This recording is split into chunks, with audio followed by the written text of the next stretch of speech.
Hi, നമ്മളിപ്പോൾ കുമരകത്താണ് കേട്ടോ. കുമരകത്ത് നാലുപങ്ക് എന്ന് പറയുന്ന സ്ഥലത്താണ്. കാരണം അവിടുത്തെ ബോട്ട് ജെട്ടിയുടെ ഹൗസ് ബോട്ടൊക്കെ വന്ന് നിർത്തുന്ന സ്ഥലമാണ്. അപ്പോൾ നമ്മളിവിടെ ചെറിയൊരു ഫിഷിംഗ് ഒക്കെ ആയിട്ട് വന്നതാണ്. അപ്പോൾ കൂടെ എൻ്റെ ചേട്ടന്മാരുണ്ട്. എവിടെ ചൂണ്ടിടാമെന്നൊക്കെ പ്ലാൻ ചെയ്യുകയാണ് അവർ. ഇന്നത്തെ വീഡിയോയിൽ ചൂണ്ടയിടയിലും മറ്റു കാര്യങ്ങളൊക്കെ കാണാം. അപ്പം എല്ലാവർക്കും പുതിയൊരു വീഡിയോയിലേക്ക് സ്വാഗതം.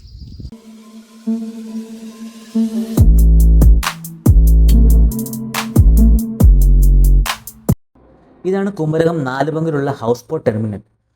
ഈ ഹൗസ് ബോട്ടുകളിലൊക്കെ പാർക്ക് ചെയ്യാൻ വേണ്ടി ഒരു സൗകര്യം വേണം. അതിനു വേണ്ടി നിർമ്മിച്ച സ്ഥലമാണ് ഈ ഹൗസ് ബോട്ട് ടെർമിനൽ നാലുപങ്കിലുള്ളത്.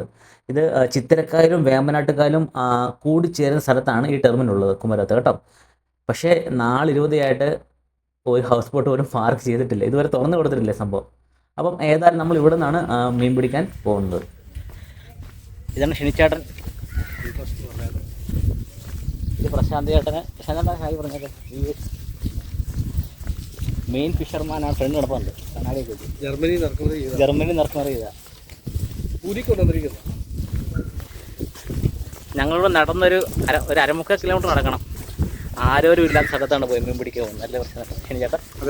അതെ വ്യത്യസ്തമായ സ്ഥലത്താണ് കുമരകത്ത്. എല്ലാവർക്കും അറിയാൻ പാടില്ലാത്ത സ്ഥലമാണ്. ആരും അങ്ങോട്ട് വന്നേക്കരുത് അല്ലേ, ഇത് കണ്ടുപിടിച്ചിട്ട് വന്നേക്കരുത്. നമ്മളിവിടെ കരിമീൻ്റെ കുഞ്ഞുങ്ങളെ കണ്ടിട്ടുണ്ട് ഗൈസ്. കണ്ട ക്യാമറയ്ക്കകത്ത് കാണാൻ പറ്റുന്നുണ്ടെന്ന് തോന്നുന്നു. ചെറിയൊരു 5-8 ഉണ്ട്. പക്ഷെ അവിടെ ചൂണ്ടിടാൻ പറ്റത്തില്ല, പുല്ലായതുകൊണ്ടേ ചൂണ്ടിടാനും പറ്റത്തില്ല, വീശാനും പറ്റത്തില്ല. ഈ ഹൗസ് ബോട്ടിൻ്റെ ടെർമിനൽ ഇത് ഇവിടം കൊണ്ട് തീരുന്നു കേട്ടോ. അത് കഴിഞ്ഞ് ഇവിടുന്ന് ഇറങ്ങിയ വരമ്പിലൂടെ നടന്ന് വേണം നമുക്ക് അങ്ങ് എൻഡിലിട. 1/2 കിലോമീറ്റർ നടക്കാനുണ്ട്. കണ്ടോ, അതിൻ്റെ ഇടയ്ക്ക് ടൂറിസ്റ്റ് ബോട്ടുകൾ പോകുന്ന കണ്ടോ. ഇഷ്ടംപോലെ സ്പീഡ് ബോട്ടുകളും ഒക്കെ ഉണ്ട്. സ്പീഡ് ബോട്ടുകൾ പോലെ ഇഷ്ടംപോലെ മറ്റേ ഹൗസ് ബോട്ടുകളൊക്കെ വരുന്ന കാണാം കേട്ടോ. ഇതാണ്, ഇതുപോലെ നടന്ന് വേണം പോകാൻ. ഇപ്പുറത്തെ സൈഡിൽ കായലും ഒരു സൈഡിൽ കൃഷിയിടങ്ങളുമാണ്.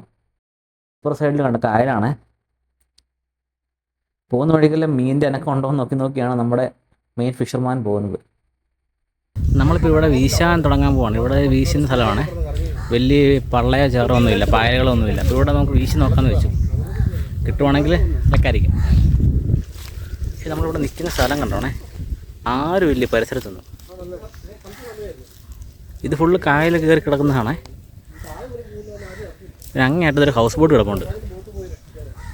ഞാൻ രസമാണെന്ന് നോക്കി. രതീഷേട്ടൻ മീനത്തപ്പോൾ കണ്ണാടിയൊക്കെ വെച്ചിട്ടുണ്ട്. നമ്മുടെ രതീഷേട്ടൻ സ്ഥിരം മീൻ പിടിക്കാൻ വരുന്നതാണ് ഇവിടെ.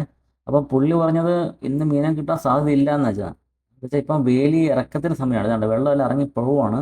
അതുകൊണ്ട് മീനിൻ്റെ വരവ് കുറവായിരിക്കും. മീൻ കിട്ടാനുള്ള സാധ്യത വളരെ കുറവായിരിക്കും. കണ്ടോ, നല്ല വേലിയിറക്കമാണ്.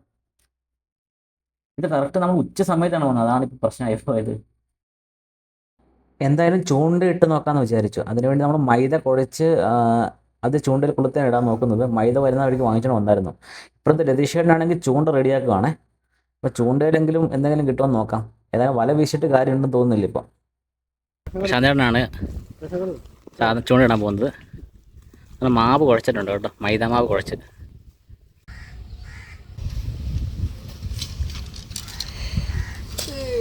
നമുക്ക് ആദ്യമായിട്ടൊരു ഫിഷിനെ കിട്ടിയിരിക്കുകയാണ്.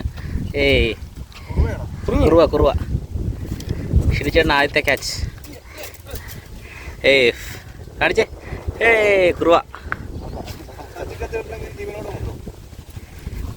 അടിപൊളി സാധനം.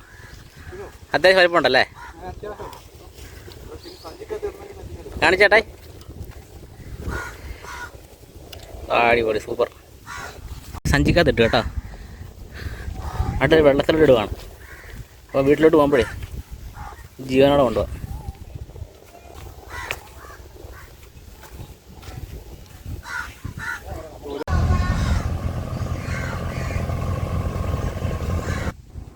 ചൂണ്ടയിലും മീനുകളൊന്നും അങ്ങ് കൊളുത്തുന്നില്ല കേട്ടോ. നമ്മുടെ മെഷീൻ ചൂണ്ട റോഡൊക്കെ ഉള്ളതുണ്ടോ, അതൊക്കെ ഇട്ട് ട്രൈ ചെയ്യുന്നുണ്ട്. ചെമ്പല്ലിയോ എന്തെങ്കിലും കിട്ടുമെന്ന് അറിയാൻ വേണ്ടി. പക്ഷെ നമുക്കൊന്നും കിട്ടാൻ സാധ്യതയില്ല. ഏതായാലും തകൃതിയായിട്ട് മത്സരിച്ച് ചൂണ്ടയിടൽ നടക്കുന്നുണ്ട്. ഏതായാലും നമുക്കും ഒന്ന് പരീക്ഷ നോക്കാം കേട്ടോ. മൈദാമാവ് ഏതായാലും കുഴച്ചിരിപ്പുണ്ട്. അത് ചൂണ്ടയിൽ കൊളുത്തിയിട്ട് നമുക്കും വല്ല കിട്ടുമെന്ന് ട്രൈ ചെയ്ത് നോക്കാം. പിന്നെ ഷിനിച്ചേട്ടൻ്റെ കൈപുണ്യം, അതായത് ഷിനിച്ചേട്ടനെ മാത്രം നമുക്കിവിടെ ചൂണ്ട എറിഞ്ഞിട്ട് കിട്ടിയിട്ടുള്ളൂ. ക്ഷണിച്ചതിൻ്റെ കൈപ്പൊട്ടം എനിക്കും വരുമോ എന്ന് നോക്കാം ഏതായാലും.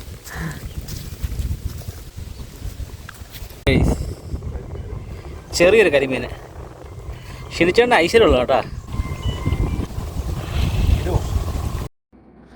നമുക്ക് പിന്നെ ഒരു കരിമീനെ കിട്ടി കേട്ടോ. അതും വളരെ ചെറുതാണ്. അതുകൊണ്ട് നമുക്ക് പ്രത്യേകിച്ച് ഉപകാരമൊന്നുമില്ല. അതുകൊണ്ട് നമ്മൾ അതിനെ തന്നെ റിലീസ് ചെയ്തതിൻ്റെ അകത്ത് തന്നെ വിടുവാണ്. പോയി വളർന്നിട്ട് വാടാന്ന് പറഞ്ഞ്. അല്ല എന്ത് ചെയ്യാൻ, ഇതാണ് വളരെ ചെറുതാണ്. സോ അതിനെ നമ്മൾ റിലീസ് ചെയ്തിട്ട് നമുക്ക് വേറെ എന്തെങ്കിലും കിട്ടുമെന്ന് ട്രൈ ചെയ്ത് നോക്കാം.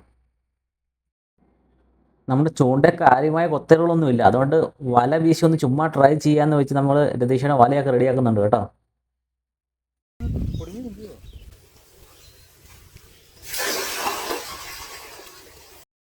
നമ്മൾ വലിയ പ്രതീക്ഷയോടുകൂടിയൊന്നും അല്ല കേട്ടോ വല എറിഞ്ഞത്. നമുക്ക് വലിയ മീനിൻ്റെ പ്രസൻസ് ഒന്നും ഇവിടെ കാണാൻ പറ്റിയില്ല. അതുകൊണ്ട് ചുമ്മാ ഒന്ന് എറിഞ്ഞു നോക്കിയതാണ്. കിട്ടുവാണെങ്കിൽ കിട്ടട്ടെ, കിട്ടുന്നതെല്ലാം ആടാണല്ലോ. ശരി, എന്തായാലും ട്രൈ ചെയ്ത് നോക്കാമെന്ന് വെച്ച് രതീഷയുടെ വല എറിഞ്ഞു നോക്കി. എന്തെങ്കിലും കിട്ടുമെന്ന് നോക്കാം. നമുക്ക് ഈ വീശിൽ ആകെ കിട്ടിയത് 2-3 കൊഞ്ചും ഇതേ പേരറിയാത്ത ഈ മീനുമാണ് കേട്ടോ. ഇത് കഴിക്കാവുന്ന മീനാണെന്നാണ് പറഞ്ഞത്. ഇതിൻ്റെ പേര് വലിയ പിടുത്തമില്ല. അറിയാവുന്നവർ ഒന്ന് കമൻറ്റ് ബോക്സിൽ ഒന്ന് മെൻഷൻ ചെയ്തേക്കണം കേട്ടോ. പിന്നെ കുറേ പൊടിമീനും കിട്ടി. ആ പൊടിമീനെ ഓരോന്നായിട്ട് നമ്മൾ റിലീസ് ചെയ്ത് വിടുകയാണ്.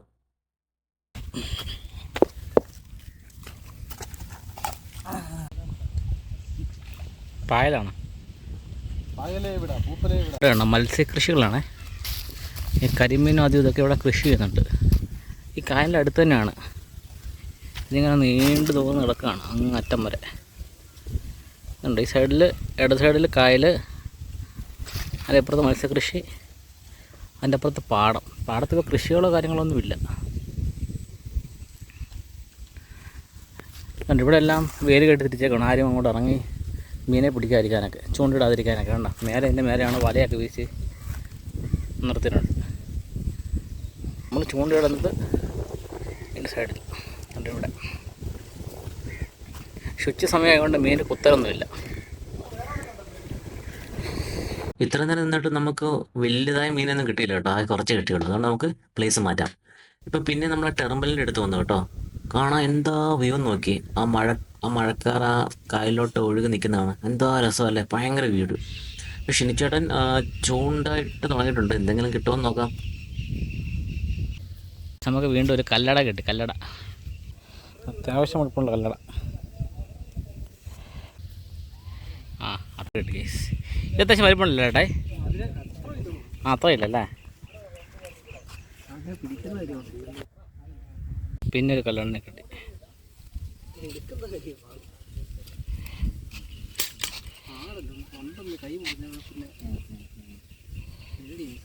A few hours later. കുമരകത്ത് നിന്ന് ഇപ്പം നമ്മൾ കോട്ടയം ബൈപ്പാസിൻ്റെ അവിടെ വന്നു കേട്ടോ. നാട്ടകത്തുള്ള ബൈപ്പാസിൻ്റെ അവിടെ. ഇത് കണ്ട് ഇത് ഫുള്ള് പാടശേഖരമാണ്. ഇതാണ്ട് പാടശേഖരത്തിന് മഴക്കാലമായതുകൊണ്ട് വെള്ളം കയറി കിടക്കുന്നതാണ് ഈ കാണുന്നത്. അവിടെ എന്തേലും ദൂരമാണെന്ന് അത് വെള്ളം കയറി കിടക്കുന്നത്. അപ്പോൾ വെള്ളം കയറി കിടക്കുന്നതുകൊണ്ട് തന്നെ പുഴയിൽ നിന്നൊക്കെ മീൻ ഇഷ്ടംപോലെ ഇങ്ങോട്ട് കയറുന്നുണ്ട്. അപ്പോൾ അങ്ങനെ വരുന്ന മീനെ പിടിക്കാൻ വേണ്ടിയാണ് നമ്മൾ നിൽക്കുന്നത്. ഇവിടെ ഇപ്പോഴത്തെ ഈ സൈഡിലൊക്കെ മീനിൻ്റെ സാന്നിധ്യം ഉണ്ട്. ഇവിടെ ഈ വെള്ളമെല്ലാം ഇളകുന്നുണ്ട്. പക്ഷേ ഇവിടെ നമ്മൾ ചൂണ്ടിടാനോ വല വീശാനോ പറ്റത്തില്ല. പുല്ലും അതൊക്കെ നിൽക്കുന്നുണ്ട്. നമുക്കിനി ഇവിടുന്ന് വല വീശി തുടങ്ങാം. എന്തെങ്കിലും കിട്ടുമെന്ന് നോക്കാം. രതീഷേട്ടൻ ആദ്യത്തെ ട്രൈ ആണ് കേട്ടോ. ആടി സൂപ്പർ. സോ ഇവിടെ സാധാരണ കിട്ടാറുള്ളത് വയമ്പെന്ന് പറഞ്ഞ ചെറിയ മീനാണ് കേട്ടോ.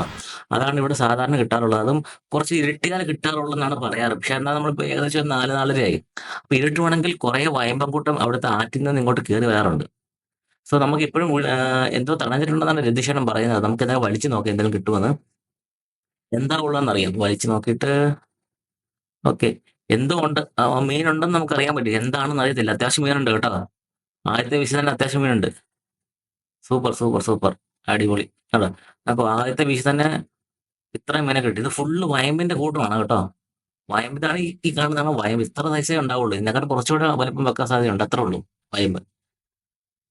ഈ വയമ്പ് എന്ന് പറയുന്ന മീന് വറുത്ത് കഴിക്കാനും അടിപൊളിയാണ്. വറക്കാനും പിന്നെ ഈ തേങ്ങ ഒക്കെ ഇട്ട് പീര വെച്ച് കഴിക്കാൻ സൂപ്പറാണ്. നമുക്കിനി ഏതായാലും ബക്കറ്റിലോട്ട് എടുത്ത് മാറ്റാം. അടിപൊളി. നമുക്ക് അത്യാവശ്യം കിട്ടിയിട്ടുണ്ട് കേട്ടോ ആദ്യത്തെ ട്രൈ തന്നെ. സൂപ്പർ. ഇത് ഇനി എൻ്റെ അകത്ത് വയമ്പല്ലാതെ വേറെ മീനും കിട്ടാൻ സാധ്യതയുണ്ടോ? അല്ല കൊഞ്ചോ എന്തെങ്കിലും കിട്ടാറുണ്ട്. നമുക്ക് ഏതായാലും വലയൊക്കെ ഒന്ന് ഓപ്പൺ ആക്കിയിട്ട് നോക്കാം. ഇനി നമുക്ക് അടുത്ത ടാസ്ക് എന്ന് പറഞ്ഞാൽ വലയുടെ ആ കണ്ണി കുറച്ച് വലുതായതുകൊണ്ട് കുറേ വയമ്പ് കുറേ മീൻ എൻ്റെ അകത്ത് ഉടക്കിയിരിക്കുവാണ്. ഇനി അടുത്ത നമ്മുടെ ടാസ്ക് എന്ന് പറയുന്നത് ഉണ്ടോ, ഈ ഉടക്കിയിരിക്കുന്ന മീനെല്ലാം പെറുക്കിയെടുക്കണം എന്നുള്ളതാണ് കേട്ടോ. ഇത് ചെറിയ കുറച്ച് വലക്കണ്ണി കുറച്ച് അകലമുള്ളതുകൊണ്ടാണ് കുറെ എണ്ണം ഉടക്കിയിരിക്കാൻ. ഇപ്പൊ കുടഞ്ഞിടുമ്പം കുറെ എണ്ണം താഴെ വീഴുന്നുണ്ട്. അത് നമുക്ക് ഈസി ആയിട്ട് നമ്മുടെ ബക്കറ്റിലിടാം. അല്ലാത്തത് ആ വല പൊട്ടാതെ നമ്മൾ വലിച്ചെടുക്കാം കേട്ടോ. അപ്പൊ ആദ്യത്തെ വിഷയം നമുക്ക് കിട്ടുന്നത് ഫുള്ള് വയമ്പുമാണ് കേട്ടോ. വയമ്പ് സൂപ്പർ. ഇത് ഇത്രയും മീനെയാണ് നമുക്ക് ആദ്യത്തെ വിഷ് തന്നെ കിട്ടിയത് കേട്ടോ. അപ്പം ഇതിലുള്ളത് മുഴുവൻ വയമ്പാണ് കേട്ടോ. കൂടുതൽ വയമ്പാണ്. പിന്നെ ഒരു 3-4 പള്ളത്തിനെയും കിട്ടിയിട്ടുണ്ട്. സൂപ്പർ, നല്ല പിടയ്ക്കുന്ന മീന്. രതീഷേട്ടനാണെങ്കിൽ മീൻ വരുന്നതുകൊണ്ട് ഇങ്ങനെ വാച്ച് ചെയ്യണം കേട്ടോ. മീൻ വരുമ്പോ മീൻ കൂട്ടത്തെ കാണുമ്പോഴേ വലിയെറിയാം. ഇതുണ്ടോ ഈ പാടശേഖരം എന്നാ രസം നോക്കി, അടിപൊളി. ഇപ്പം അവിടെ നിന്ന് അനക്കം കണ്ടെന്ന് പറഞ്ഞ് ചുമ്മാ നിറഞ്ഞു നോക്കുവാണ്. ഇപ്രാവശ്യം എന്തോ മീൻ കിട്ടിയിട്ടാണെന്ന് തോന്നുന്നത്. നമുക്ക് കിട്ടാറുള്ള വയമ്പ് തന്നെയാണെന്നാണ് തോന്നുന്നത്. അതെ, വയമ്പാണ് ഈ പ്രാവശ്യം കിട്ടിയിരിക്കുന്നത്. എന്നാലും കുഴപ്പമില്ല, വയമ്പ് മാത്രമേ ഉള്ളൂ എന്ന് നോക്കാം. എന്തായാലും നമുക്ക് വലയൊന്ന് നിവർത്തിയിട്ട് കിട്ടിയ മീനെല്ലാം നമ്മുടെ ബക്കറ്റിലോട്ട് മാറ്റാം. ഇപ്രാവശ്യം വയമ്പ് മാത്രമേ ഉള്ളൂ. എന്തായാലും കുഴപ്പമില്ല, സൂപ്പർ അല്ലേ? സോ അത് കഴിഞ്ഞ് നമ്മൾ വല വീശിക്കൊണ്ടേയിരുന്നു.